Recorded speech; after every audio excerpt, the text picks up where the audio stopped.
Students with Baltimore County Public Schools returned to virtual learning today after last week's ransomware attack. Many families shocked to see instruction back up and running so quickly. As WMAR2 News' Dave Detling tells us tonight, for the most part, the biggest issue was logging in for class. For the first day back, we talked to one BCPS student who says even before the ransomware attack, she's been making virtual learning work for her by use of a cell phone. So that gives you some perspective. As for laptop issues, well, it's been a mixed bag.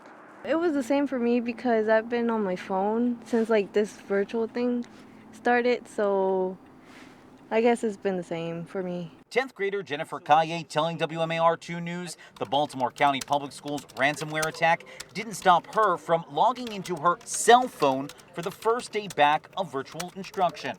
It's really important, education is first. Kaye's experience not the same for everyone. Plenty of BCPS parents took to social media saying they or their children had issues logging in. But for every problem, there was mostly success. Some Chromebooks just needed a reboot.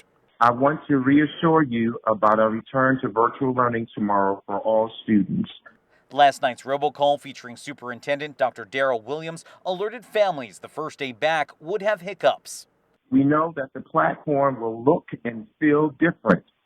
What's important is that we provide the best possible instruction and provide opportunities for connections between families and schools.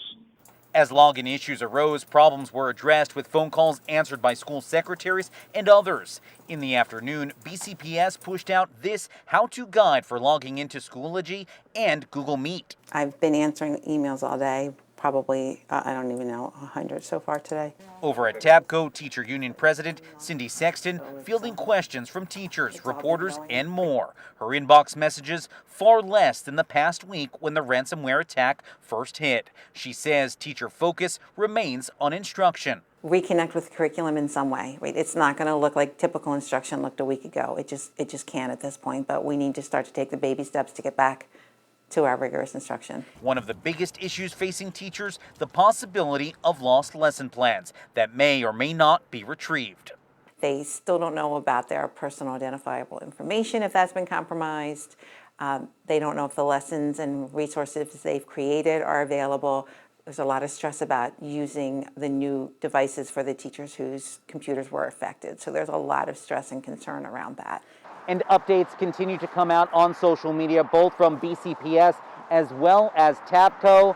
Again, as for teacher files, this is still ongoing, and again, the hope is to recover them as soon as possible. We're in Baltimore County, Dave Detling, WMAR 2 News.